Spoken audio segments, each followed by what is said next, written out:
سائل کہتا ہے کہ بعض فرقوں میں فروعی اختلافات بہت زیادہ ہیں، تو کیا یہ سب مل کر ایسا کام نہیں کر سکتے کہ امت مسلمہ کے دلوں میں محبت پیدا کی جائے، نفرتیں نہیں؟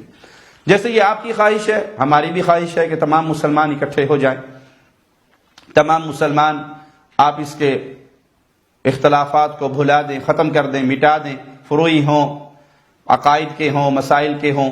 لیکن یہ سب کیسے اکٹھے ہوں گے؟ اس کے دو طریقہ کار ہیں۔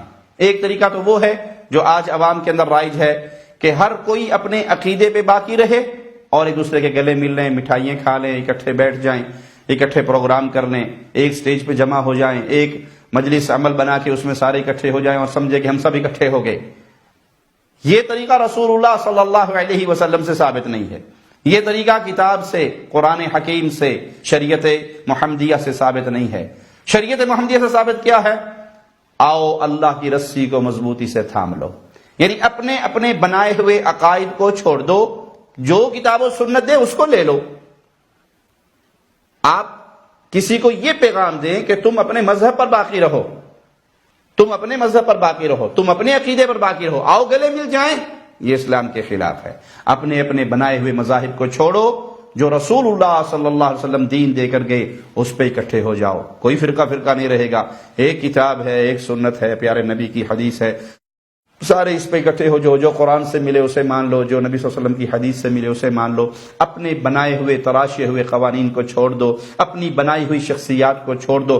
تمام شخصیات کا احترام کرو، لیکن حجت آپ کے لیے ایک ہی شخصیت ہے اور اس کا نام ہے محمد الرسول اللہ صلی اللہ علیہ وسلم۔ اگر اختلاف بھی ہو تب بھی نفرتیں نہیں ہونی چاہیے، برداشت کا مادہ ہونا چاہیے۔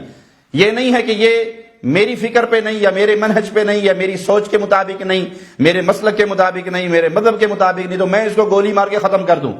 یہ جو عدم برداشت کا سلسلہ ہے، یہ اہل ایمان کے لیے بہت دکھ والا سلسلہ ہے۔ برداشت کیجئے، دلائل سے سمجھائیے، دلائل سے قائل کیجئے، دلائل سے کسی کو اپنی طرف راغب کیجئے، لیکن جو آپ کے مطابق نہیں ہے، آپ سمجھے کہ یہ واجب القتل ہے، یہ گستاخ رسول ہے، یہ زندہ رہنے کا حق نہیں رکھتا، یہ تمام چیزیں آپ کے اختیار میں نہیں ہے۔ آپ پیار سے، محبت سے اپنا پیغام تو دے سکتے ہیں۔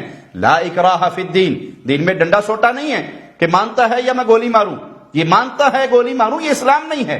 اسلام یہ ہے کہ آپ پیار اور محبت سے اپنا پیغام پہنچائیں، بھائی یہ توحید ہے، بھائی یہ شرک ہے، بھائی یہ سنت ہے، یہ بدعت ہے، یہ جنت کا راستہ ہے، یہ جہنم کا راستہ ہے۔ جب اللہ خالق نے خود فرما دیا انا ہدیناہ السبیل اما شاکر و اما کفورا، ہم نے راستے دونوں کھولے ہیں، شاکر بنو یا کافر، تمہاری مرضی ہے۔ تو آپ کو کس نے یہ لاٹھی پکڑا دی کہ آپ قوموں کو اور انسانوں کو اور جماعتوں کو اور فرقوں کو ہانکنا شروع کر دیں کہ جو ہمارے مذہب پہ نہیں آئے گا وہ کافر ہو جائے گا اور وہ واجب القتل ہو جائے گا اور اسے دنیا میں زندہ رہنے کا حق نہیں ہوگا۔ لوگوں کو زندہ رہنے کا حق دیں، ان کی عزت کی حفاظت کریں، ان کی زندگیوں کی حفاظت کریں۔ یہ نہیں ہے کہ آج فلاں عالم پہ حملہ، کل فلاں عالم پہ حملہ ہے اور پرسوں فلاں۔ ہر فرقہ دوسرے مخالف فرقے کے بندوں کو مارنے اور ان کا خون چوسنے اور خون پینے کے فکر میں مگن ہے اور اسی کو جنت میں جانے کا دروازہ سمجھتا ہے۔ یہ جہالت کی دلیل ہے، یہ بے وقوفی کی دلیل ہے، یہ اسلام سے ناآشنائی کی دلیل ہے۔ آپ اسلام کو پڑھیں، اسلام کے دلائل کو یاد کریں اور اچھے انداز میں اسلام کا پیغام پہنچائیں۔ کوئی مان لے الحمدللہ، نہ مانے آپ نے اپنا فرض ادا کر دیا۔ ڈنڈا اٹھانا آپ کے ذمہ نہیں ہے۔